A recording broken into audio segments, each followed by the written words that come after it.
नमस्कार, 2019 के मुकाबले में आपका स्वागत है। मैं हूं अखिलेश शर्मा। ये चुनावी साल का पहला हफ्ता ही है। दिल्ली की हवाओं में सर्दी है, मगर सियासी माहौल बेहद गर्म हो गया है। इसकी पहल खुद प्रधानमंत्री नरेंद्र मोदी ने की है। वे साल के पहले ही दिन एक इंटरव्यू के मार्फत देश से मुखातिब हुए। सवाल चाहे टेढ़े हों या मेढ़े, सबके जवाब दिए। आने वाले चुनाव के लिए अपना एजेंडा देश के सामने रखा। नोटबंदी और जीएसटी पर सफाई दी। 3 राज्यों में बीजेपी की हार पर बोले। पार्टी में मोदी शाह की जोड़ी के वर्चस्व पर सफाई दी। राम मंदिर पर न्यायिक प्रक्रिया पूरी होने को कहा। तुरंत 3 तलाक को कुप्रथा बताया तो सबरीमला को आस्था का विषय। पीएम मोदी यहीं नहीं रुके, उन्होंने गुरदासपुर से चुनावी रैलियों की शुरुआत भी कर दी है। वे अगले 70 दिनों में देश भर के 20 राज्यों में 100 रैलियां करेंगे। उधर राहुल गांधी भी पीछे नहीं है। 3 राज्यों की जीत से उनके हौसले बुलंद हैं। उन्होंने रफाल सौदे को लेकर मोदी सरकार पर लोकसभा में तीखे हमले किए हैं। कई नए खुलासे करने का दावा भी उन्होंने किया है। हालांकि राहुल के आरोपों का वित्त मंत्री अरुण जेटली ने जोरदार ढंग से जवाब भी दिया। उधर रक्षा मंत्री निर्मला सीतारमण ने भी रफाल सौदे से जुड़े तमाम तथ्य लोकसभा में रखकर इस सौदे में गड़बड़ी के आरोपों को झुटलाया है। अगर हम तीसरे मोर्चे की बात करें तो उसकी सुगबुगाहट अभी जोर नहीं पकड़ पा रही है। तेलंगाना में झंडा गाड़ने के बाद टीआरएस प्रमुख केसी चंद्रशेखर राव ने इसकी कोशिशें की हैं, लेकिन फिलहाल अखिलेश यादव या फिर मायावती ने कोई गर्मजोशी नहीं दिखाई है। उन्हें लगता है कि कांग्रेस को लेकर अखिलेश यादव के सब्र का बांध टूट रहा है। तो वहीं ममता बनर्जी 19 जनवरी को कोलकाता में विशाल बीजेपी विरोधी रैली की तैयारियों में जुटी हैं, जिसमें शायद राहुल गांधी न जा सके क्योंकि राज्य कांग्रेस ने उन्हें फरवरी की रैली में बुलाने की कोशिश की है। यानी सियासी हलचल अब तेज हो रही है।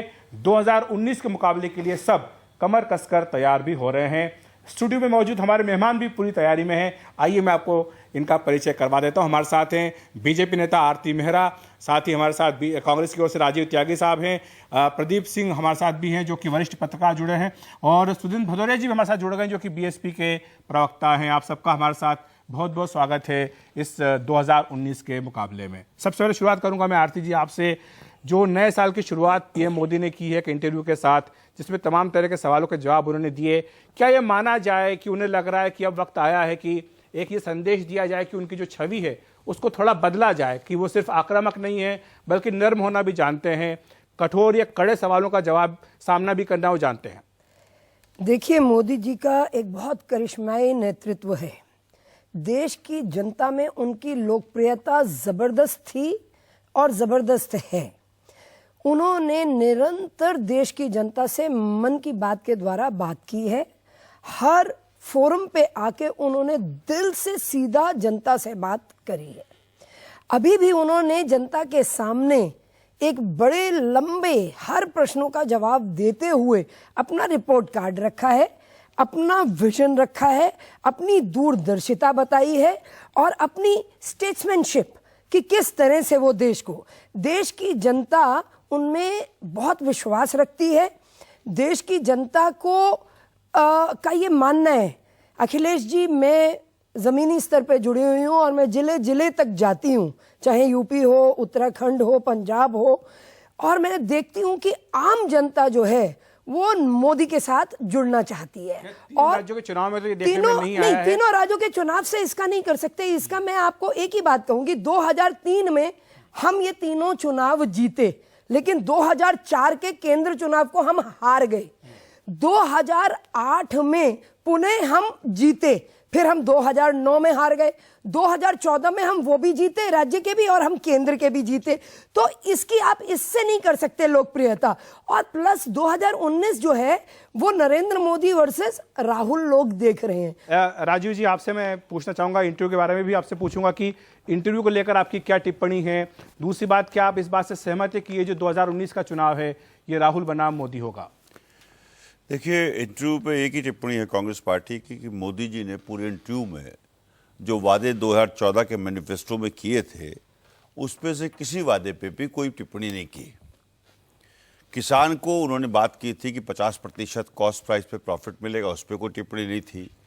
नौजवान जो 2 करोड़ रोजगार देने की बात थी उस पर कोई टिप्पणी नहीं थी। पेट्रोल डीजल के दाम अंतर्राष्ट्रीय स्तर पर कच्चे तेल के दाम कम होने के बाद भी क्यों बढ़ गए, उस पर कोई टिप्पणी नहीं थी। 11,60,000 करोड़ रुपए जो पेट्रोल से आए वो कहाँ चले गए, उस पर कोई टिप्पणी नहीं थी। महिलाओं की सुरक्षा पे कोई टिप्पणी नहीं थी, बेरोजगार नौजवानों पे कोई टिप्पणी नहीं थी। तो टिप्पणी जो है मुझे समझ में नहीं आया कि मोदी जी ने 1.5 घंटे किस विषय पे टिप्पणी की। जो टिप्पणी की उन्होंने, टिप्पणी करते जय शाह की जो आमदनी 16,000 गुना बढ़ी है, बेहतर होता अमित शाह जी के बेटे हैं, बता देते वो कि 16,000 गुनी आमदनी जो बढ़ी है उसका फॉर्मूला ये है। देश के नौजवान जो हैं बैठे ये भी समझते बेचारे, और इनको भी 16,000 गुना आमदनी बढ़ती। उन्होंने ये टिप्पणी नहीं की मेहुल चौकसी, नीरव मोदी और माल्या कैसे भाग गए, उस पर कोई टिप्पणी नहीं की। राफेल लड़ाकू विमान पे उन्होंने नहीं बताया कि 526 करोड़ का विमान 1611 करोड़ का कैसे हो गया। वो क्या करते रहे आपका, अगर ये सब टिप्पणी नहीं की तो 1.5 घंटे का जो इंटरव्यू चला आपको क्या लगा कि क्या होता रहा उसमें? जो 4.5 साल से जुमलेबाजी, हवाबाजी, कलाबाजी, दगाबाजी कर रहे थे वही कर रहे थे। ठीक है, मैं चलूंगा भदौरिया साहब के पास। भदौरिया जी, आपका स्वागत है। मैं आपसे भी जानना चाहूंगा इस इंटरव्यू के बारे में आपकी अपनी क्या टिप्पणी, अगर आपने पूरा साक्षात्कार देखा हो, आपको लगता है कि इस साक्षात्कार के जरिए पीएम मोदी ने आने वाले चुनाव के लिए एक तरह से एजेंडा सेट कर दिया है? देखिए, देश की जनता उनसे ये जानना चाहेगी कि 2014 में जब वो जीते तो उसके पहले घोषणा पत्र जारी किया था और बहुत सारे वादे उन्होंने देश के सामने किए थे, और क्या स्वयं मोदी जी संतुष्ट हैं? अगर उनसे भी पूछा जाए, आम जनता ने तो आपको देखा जहां जहां उपचुनाव हो रहे हैं, उत्तर प्रदेश के तो लिए आपको मैं बता दूं, चाहे ये भी राज्यों के हुए हों, कर्नाटक में हुआ हो या फिर तेलंगाना या मिजोरम, सब जगह इनकी हार हुई है। तो मैं ये कहना चाहता हूं कि मोदी जी अब आम जनता की निगाह में उन्होंने विश्वासघात किया। जो विश्वास उनको दिया गया था, अभी मैं सुन रहा था तमाम मोर्चों पे उन्होंने विश्वासघात किया। एक और मोर्चा है काले धन का, जो 15-15 लाख रुपया वो लाने वाले थे सभी नागरिकों के खाते में, वो भी वो पूरा नहीं किए और कह रहे थे कि नोटबंदी से तमाम काला धन फिर आ जाएगा। उसके बारे में भी सब उनके बारे में लोग जान गए कि केवल लाइनों में खड़ा कर दिया और लोगों को मार दिया। तो अब लड़खड़ाती हुई भाषा में और बहुत ही सौम्य भाषा में बोलने की कोशिश कर रहे हैं। प्रदीप जी, मैं आपको लाना चाहूंगा इस चर्चा में। जिस तरह से आपने राजीव जी को सुना, आरती जी को सुना है, सुधींद्र जी को सुना है, सब अपनी अपनी ओर से अपनी जो बातें उनको कह रहे हैं, पक्ष विपक्ष दोनों तरफ से बिल्कुल साफ है। लेकिन आपको क्या लग रहा है कि इस इंटरव्यू के मार्फत पीएम मोदी क्या संदेश देना चाह रहे थे? नहीं अखिलेश जी, एक तो जो उनको भदौरिया जी ने कहा 100 में नज़र आ रहे हैं, ये बहुत से लोगों ने नोट किया। और उसकी एक बड़ी वजह है कि देखिए 2014 में वो विपक्ष के नेता थे। विपक्षी नेता जब बोलता है तो सरकार पर आक्रमण करता है, तब उसकी भाषा शैली अलग होती है, उसकी बॉडी लैंग्वेज अलग होती है, उसके शब्द अलग होते हैं, मुद्दे अलग होते हैं। लेकिन जब आप 5 साल सत्ता में रहने के बाद फिर से मैंडेट लेने के लिए जाते हैं, तब आप एग्रेसिव उस तरह से नहीं हो सकते। तब आपको अपना रिपोर्ट कार्ड लेके जाना होता है। तो रिपोर्ट कार्ड में आप एग्रेसिव कैसे हो जाएंगे, एक बात। दूसरी बात, देखिए इंटरव्यू में समय की एक सीमा होती है। हालांकि बहुत लंबा इंटरव्यू था, मुझे नहीं लगता कि किसी प्रधानमंत्री ने इससे पहले 1.5 घंटे से ज़्यादा का इंटरव्यू दिया हो, और उसमें दुनिया के सारे सवाल नहीं आ सकते। लेकिन जो सवाल पूछे गए वो सब मौजूद सवाल थे, वो लोगों के जहन में वो सवाल थे, वो मुद्दे आम सार्वजनिक रूप से आम थे। तो इसलिए ये नहीं कह सकते कि वो किसी और उन पूरे इंटरव्यू में किसी सवाल के जवाब से बचने की कोशिश उन्होंने नहीं की। मैं बड़ा सम्मान करता हूं प्रदीप जी का, आरती जी का भी बड़ा सम्मान करता हूं। कोई भी व्यक्ति जब उसके रिपोर्ट कार्ड में 100 में से 100 नंबर होते हैं तो बड़े गर्व और फख्र से बताता है कि मेरा रिपोर्ट कार्ड बड़ा बेहतर है। सुनिए, मैं बताना चाहता हूं मैंने इतने लोगों को रोजगार दिया। सुनिए, मैं बताना चाहता हूं मैंने किसान की आंखों से आंसू पूछे। सुनिए, मैंने पेट्रोल डीजल सस्ता कर दिया। लेकिन मोदी जी तो तीखे तेवर में थे ही नहीं। क्या बताएंगे, किस बारे में बताएंगे? CMIE की रिपोर्ट के हिसाब से देश में पिछले 20 साल में सबसे ज्यादा बेरोजगारी दर है, 6.7%। पार्लियामेंट में सरकार ने माना कि पढ़े लिखे शिक्षित नौजवान, सामने बैठे सारे शिक्षित नौजवान, कोई प्रोफेशनल कोर्स कर रहे होंगे सब, उनकी बेरोजगारी दर जो है 16.8% हो गई। 16.8%। क्या आपको लगता है कि जो बातें उन्होंने कही हैं, जो उन्होंने टीका टिप्पणी की है इंटरव्यू के बारे में, वो जायज करनी है? और हमें भी जो धारा के साथ नहीं बहना है। भारतीय जनता पार्टी हमेशा संघर्षों से निकल के आई हुई पार्टी है और आज भी संघर्ष और जमीनी स्तर पे संघर्ष करना जानती है। मैं बूथ बूथ पे जा रही हूं, बूथ बूथ के सम्मेलन, छोटे छोटे मंडल लेवल के सम्मेलन कर रही हूं और मैं लोगों की नस देख रही हूं। ये ऊपर बातें करते रह जाएंगे, जो जनता है वो देख रही है कि किस तरह से मोदी जी ने जनधन से लेके, मुद्रा से लेके, अब उज्ज्वला से लेके, अब अभी 7 लाख आयुष्मान योजना से हेल्थ के ये लोगों को लाभ हुआ है 6 महीने के अंदर। स्टंट की कीमत जो एक 35,000 पे ले आए हैं, जो 2-2 लाख से 3-3 लाख तक हुआ करती थी एक एक स्टंट की कीमत। सड़कों के जाल बिछाए हैं इनके टाइम से 3 टाइम ज्यादा, 58,341 किलोमीटर की सड़कें। इनमें क्या जॉब्स नहीं जनरेट हो रही? इतना नहीं, एक मिनट मुझे बात रखने दीजिए। इतना जो काम हो रहा है, जो देश के 70 सालों में जितने टॉयलेट नहीं बने उतने टॉयलेट आजादी के बाद से सिर्फ ये 4.5 साल में बने। 50 भी काफी तैयारी करके ही, ऐसा नहीं है कि आपकी बातें जो उनका जवाब नहीं मिल रहा है। थे इनके सब रुके हुए कामों को, सब फाइलों को नितिन गडकरी जी ने एक के बाद एक उठाया। इनकी सरकार के, मैं भी राजीव त्यागी जी की बहुत बहुत सम्मान करती हूं। इनकी पार्टी के लोग करते हैं कि जाबाज मंत्री अगर कोई काम कर रहा है, देश के इतिहास में पहली बार जिसने लाखों करोड़ के इंफ्रास्ट्रक्चर पे काम कर दिया वो नितिन गडकरी है। मैं भदौरे जी के पास सुनूंगा। भदौरे जी, आपने सुना आरती जी को, आरती जी कह रही कि हर मोर्चे पर ये सरकार कामयाब रही है, तो फिर ऐसे में आप लोगों के पास क्या मुद्दा बच जाता है? देखिए, कितनी कामयाब रही है इसका खुलासा इन्हीं के पार्टी के नेताओं ने किया है। यशवंत सिन्हा से लेके अन्य तमाम नाम गिनाने की यहां जरूरत नहीं है। दूसरी चीज मैं ये भी कहना चाहूंगा कि नितिन गडकरी जी ने भी जो बयान दिए हैं हाल में, वो भी आपके सामने है और पूरी देश की जनता के सामने है कि जब जीत की हम शाबाशी लेते हैं तो हार भी हमें स्वीकार करनी चाहिए। वो खुद मान रहे हैं कि हार शुरू हो चुकी है। और ये हार शुरू कब हुई है ये भी मैं संक्षेप में आपको मैं बतला दूं। उत्तर प्रदेश में जब बहन मायावती जी ने पहल की और गोरखपुर और फूलपुर में जब उन्होंने भारतीय जनता पार्टी और कांग्रेस पार्टी दोनों चुनाव में अपने कैंडिडेट उतार चुकी थी, यहां पर हमने मिलकर लड़ा और हमने इन दोनों पार्टियों को वहां पर धूल चटा दी। प्रदीप जी की भी एक मैं छोटी सी टिप्पणी इस पर ले लूं, जो जाने से पहले कि जो भदौरे जी कह रहे हैं कि बीजेपी के भीतर से भी आवाज उठने लगी कि हार की जिम्मेदारी लेनी चाहिए, इस पर आप एक छोटी सी टिप्पणी दे दें। नहीं, देखिए, जिनका नाम लिया उन्होंने, यशवंत सिन्हा जी, वो पार्टी में नहीं है और इस तरह पार्टी से बाहर गए लोगों की बात करेंगे तो फिर बहुजन समाज पार्टी से कितने लोग बाहर गए हैं और वो क्या बोलकर गए हैं, वो अलग चीज है। देखिए, हर पार्टी में आवाज उठ रही है, बहुत अच्छी बात है।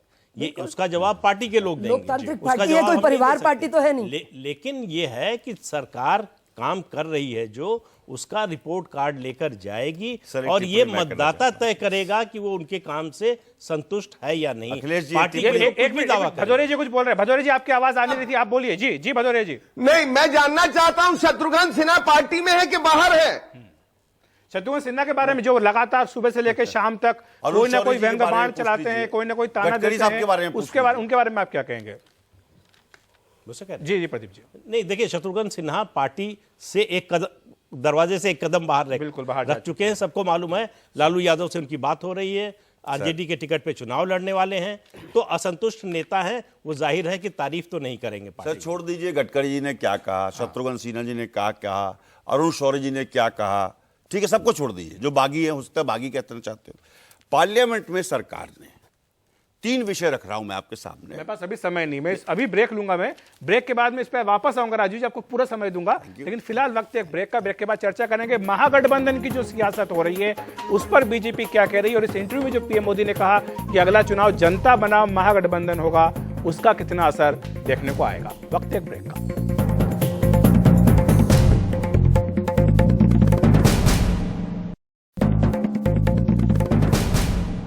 ब्रेक के बाद आपका फिर स्वागत है। हम बात कर रहे हैं 2019 के मुकाबले में कि आखिर क्या ये जनता बनाम महागठबंधन होगा। जैसा कि पीएम मोदी ने कहा है, महागठबंधन बनाम जनता, इसलिए क्योंकि उनका यह कहना है कि महागठबंधन में अभी तक यही तय नहीं हो पाया है कि नेता कौन होगा, चेहरा कौन होगा, एजेंडा क्या होगा।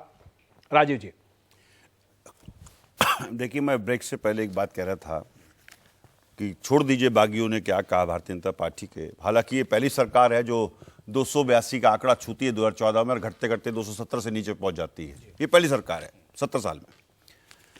पार्लियामेंट में सरकार ने माना, काले धन की बात हुआ करती थी, पार्लियामेंट में 14/12/2018 लेटेस्ट है प्रश्न नंबर 882, उसके अनुसार सरकार ने माना विदेशों में भारतीय द्वारा रखे गए काले धन की कोई आधिकारिक अनुमान नहीं है, तो फिर भैया आपने 15 लाख का प्रत्येक अकाउंट में भेजने का वादा क्यों कर दिया? पहली बात 2004 में जब फील गुड फैक्टर था, इंडिया शाइनिंग हुआ करता था, तब भी कोई गठबंधन नहीं हुआ करता था, तब भी कोई चेहरा नहीं हुआ करता था कांग्रेस पार्टी के पास। कांग्रेस पार्टी सरकार में 10 साल सरकार में रही। पहली बात, आपकी और बीजेपी की सीटों में सिर्फ 7 सीटों का फर्क था। आपके पास सरकार अलायंस ज्यादा हो गए थे, इसलिए आपकी सरकार 2009 में देखिए, फिर उसके बाद 2009 में देखिए ना, 2002 में 208 सीट पहुंची थी कांग्रेस पार्टी की, if I am not wrong and I am not wrong. जी बिल्कुल।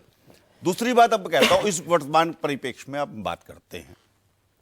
कांग्रेस पार्टी का गठबंधन देश की जनता के साथ है, देश के किसान के साथ है, देश के नौजवान के साथ। तो पूछना चाहूंगा कि आपका जो महागठबंधन होगा, इसका नेता कौन होगा? हमारे महागठबंधन के नेता, बहुत स्पष्ट कह दूं, पैन इंडिया कांग्रेस पार्टी है, तो राहुल गांधी हमारे नेता हैं। भदौरिया जी के पास में चलना चाहूंगा। आपने सुना होगा त्यागी जी क्या कह रहे हैं कि महागठबंधन जो होगा उसके नेता राहुल गांधी होंगे, कांग्रेस उसकी अगुवाई करेगी। क्या ये आपको मंजूर है? पहले जो 4 दशक थे वहां पर एक पार्टी का शासन हुआ करता था। केवल 2014 में ये फिर से हुआ। उसके 30 वर्षों तक मिलीजुली सरकारें चली हैं। इन मिलीजुली सरकारों में कई मौके ऐसे आए, भारतीय जनता पार्टी भी बाहर रही और कांग्रेस पार्टी भी बाहर रही। मैं कहना यह चाहता हूं कि देश ने तमाम तरह के प्रयोग किए हैं और 2019 में एक नया प्रयोग होगा और इस नए प्रयोग में वो ताकतें उभरेंगी जो जमीनी सच्चाई से जुड़ी हुई हैं। क्या हम मान करके चले कि 2019 में भारत को पहली बार एक दलित प्रधानमंत्री मिलेगा? देखिए, हमारे जैसे बहुजन समाज पार्टी के कार्यकर्ता ही नहीं, इस देश के तमाम वो लोग जो चाहते हैं इस देश में बाबा साहब भीमराव अंबेडकर का सपना पूरा हो।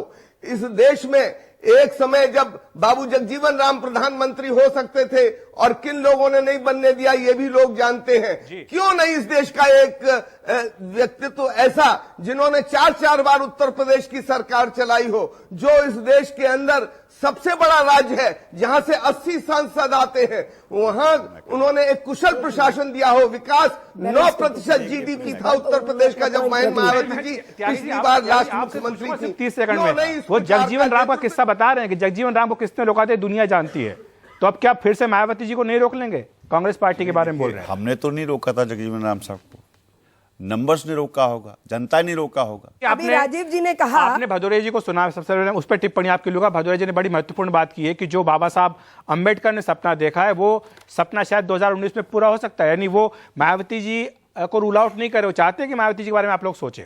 देखिए ऐसा है, ये तो देश की जनता डिसाइड करेगी, लेकिन हम बहुत कॉन्फिडेंट हैं कि भारतीय जनता पार्टी नरेंद्र मोदी जी के नेतृत्व में पुनः भारी बहुमत से देश की सत्ता देश की जनता उन्हें सौंपेगी। बात करो महागठबंधन के ऊपर कि जो इनके अपने अंतर्विरोध जो सामने दिखाई दे रहे हैं, पूरी तरह से विरोधी जो आपस में शक्ल आई टू आई नहीं देख सकते। देखिए वो अभी आपके ही चैनल पे वो इन पे इल्जाम लगा रहे हैं कि पहले नहीं बनने दिया इन्होंने, ताकतों ने उनको रोका, जगजीवन राम जी को। और अब ये जो देख नहीं पाते, ये सब डरे हुए अगर हैं, इनमें ये विचलित हैं, तो नरेंद्र मोदी जी को और उनके प्रभाव और उनकी लोकप्रियता को लेके। प्रदीप जी, आपने सुना एक बड़ा अंतर्विरोध जो है वो इसी कार्यक्रम में सामने आ रहा है कि ये कह रहे हैं कि जो राहुल गांधी को नेता मानेंगे वो महागठबंधन में साथ पे आ सकते हैं।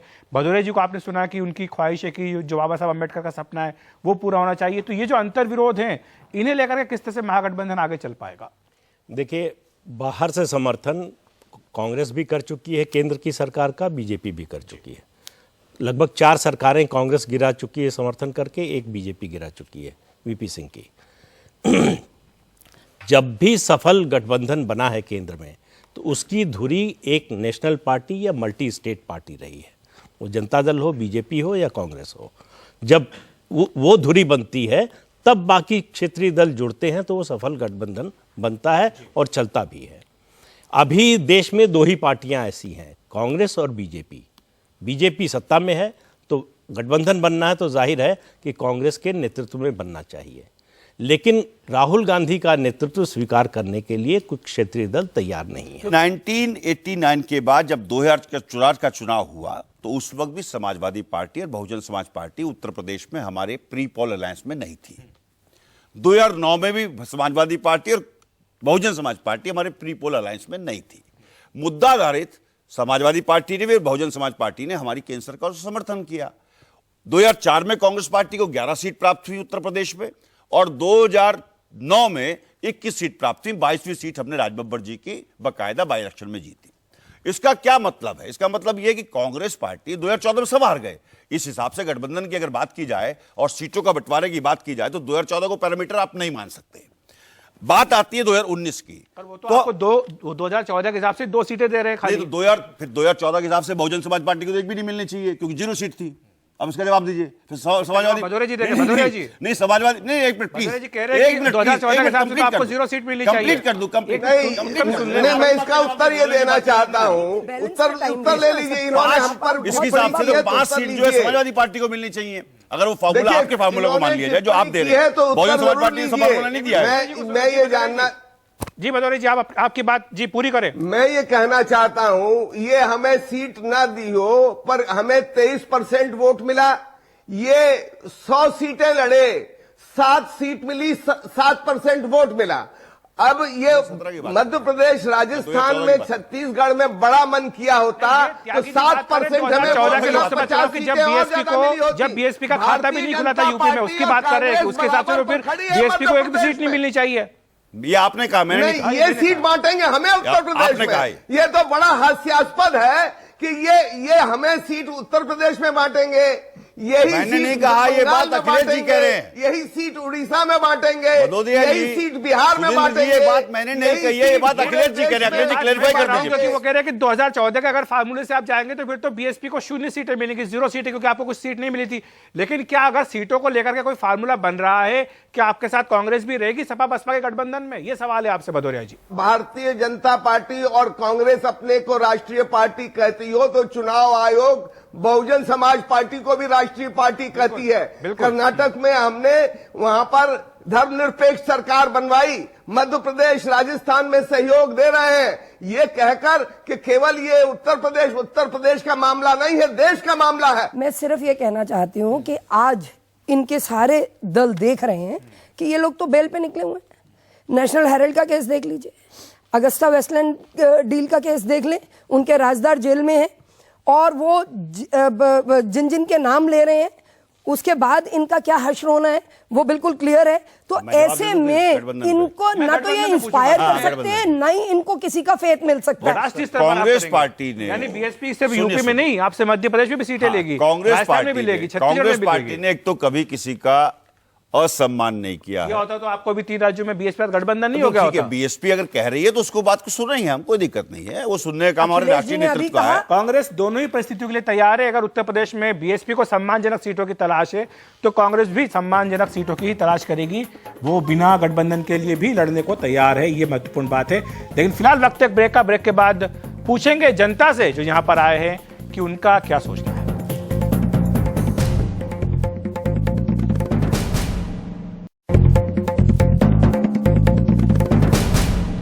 2019 के मुकाबले में आपका फिर स्वागत है। हम चर्चा कर रहे हैं कि 2019 में आखिर क्या होने जा रहा है, क्या जनता बनाम महागठबंधन ही होगा? जनता हमारे साथ है। आपका सवाल किससे है? मेरा सवाल राजीव सर से है। राजीव सर, अतिथि देवो भव की तर्ज पर लिया गया प्रधानमंत्री नरेंद्र मोदी का इंटरव्यू, जिसमें ANI ने काफ़ी सारे सवाल पूछे, लेकिन ANI ने काफ़ी सारे सवाल पूछे, लेकिन वो सवाल जिनका जवाब शायद जनता चाहती थी, चाहे वो फिर बुलंदशहर की हिंसा हो या फिर संजली आगरा का केस हो या फिर किसानों का जंतर मंतर पर आना हो। जो सवाल पूछे गए ANI के द्वारा, एक एक सवाल खोल के उन्होंने दिया।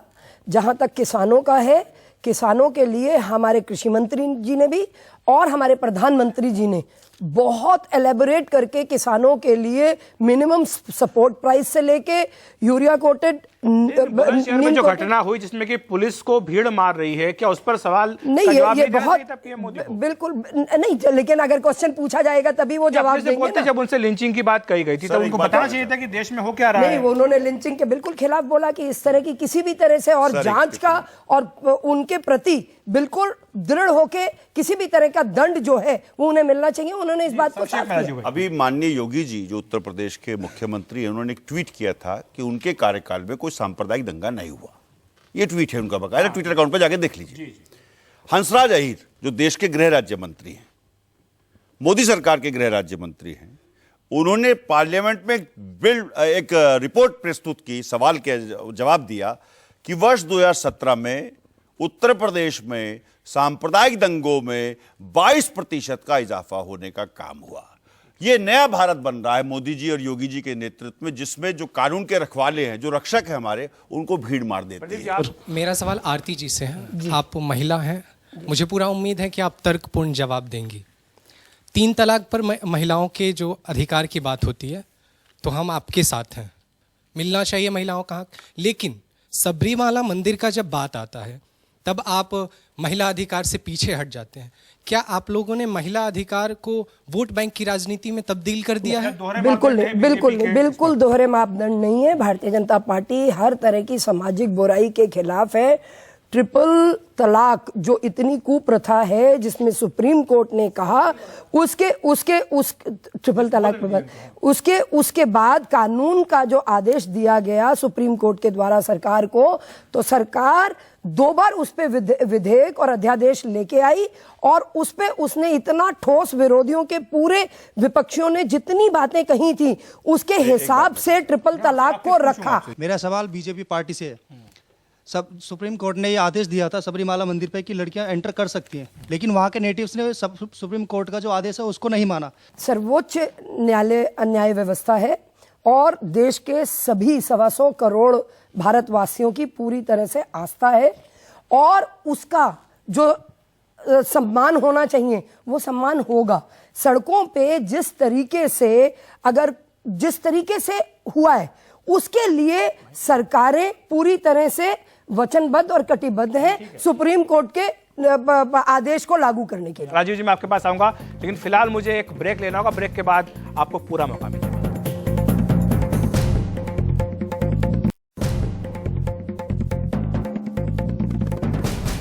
ब्रेक के बाद आपका फिर स्वागत है। 2019 के मुकाबले में हम चर्चा कर रहे हैं कि आखिर जो अब से कुछ महीने बाद लोकसभा का चुनाव होने जा रहा है उसमें क्या होगा और किस तरह की तैयारियां राजनीतिक पार्टियों की है। राजीव जी मैं आपके पास आऊंगा आखिर में कि आपकी क्या तैयारियां हैं।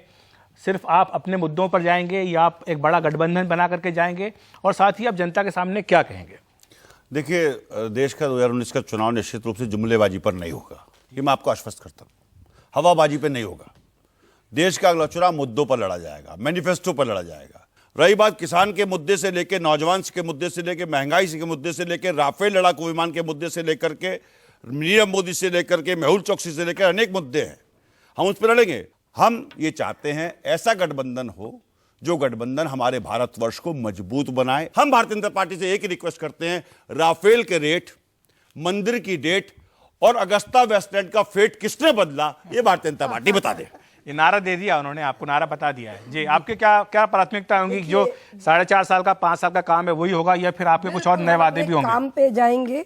नरेंद्र मोदी जी ने नए साल के साथ ही लगभग 1.25 घंटे बातचीत करके देश की जनता से सीधे अपना मन, अपनी नीयत, जो कि साफ नीयत है सही विकास की ओर, उन्होंने पहले नारा दिया था सबका साथ सबका विकास, और वो सबको साथ लेके चले और उन्होंने हर वर्ग की सोच को ध्यान में रखा, हर धर्म की कुप्रथाओं को दूर करने के स्टैंड लिए।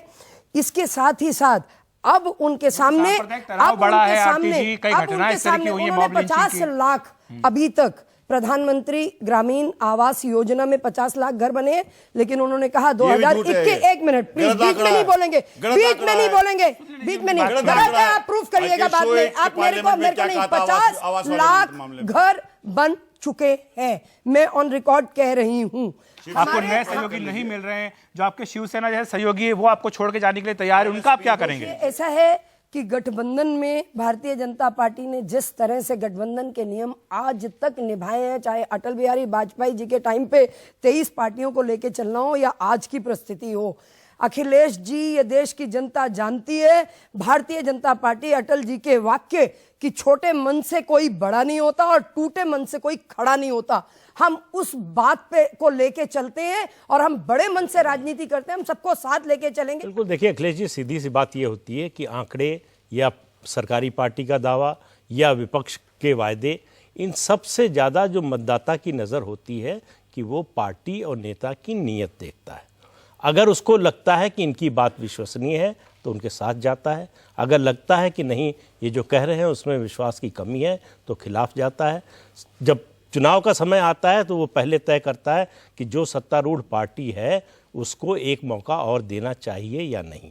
जब वो तय कर लेता है कि मौका नहीं देना है तब वो विकल्प तलाशता है कि कौन उसका प्रबल दावेदार हो सकता है। आखिर में आप बोल दीजिए, आप आंकड़े मत गिनाइएगा, बस बाकी कुछ बता दीजिए। आंकड़े नहीं गिना रहा हूं मैंने तो हालांकि जितने भी संस्थाएं उनके आंकड़े वो है, गिनाए वो तो थे। फिर वो आंकड़े तो मैं सभी सिर्फ ले इतना आएंगे। कहना चाहता हूं, हम स्वागत करेंगे, हमारे देश के प्रधानमंत्री हैं, कि वो कभी प्रेस कॉन्फ्रेंस कर लें एक बार, सब प्रेस के लोगों से बात कर लें। मैं तो पत्रकारों के हित की बात कर रहा हूं, आपके प्रदीप जी के हित की बात कर रहा हूं। दूसरी बात मैं कहना चाहता हूं प्रधानमंत्री महोदय से कि प्रधानमंत्री महोदय अब तो सच बोलिए। 4.5 साल आपने भाषण में निकाल दिए, भाषण विदाउट राशन, भाषण विदाउट राशन। ये क्या बात कर रहे नहीं, हैं? बहस ये क्या बात कहने की? ये क्या अंत में सिर्फ इतना ही कहना चाहता हूं, इस दिस इज कार्यक्रम खत्म भी नहीं होने देंगे, मुझे लगता है। देश में चुनाव मुझे एक घंटा और लेना पड़ेगा समय। मेरे पास अब इतना समय नहीं है आरती जी, मेरे पास अब इतना समय नहीं है। आज के मुकाबला कार्यक्रम में इतना ही। देखते रहिए NDTV इंडिया।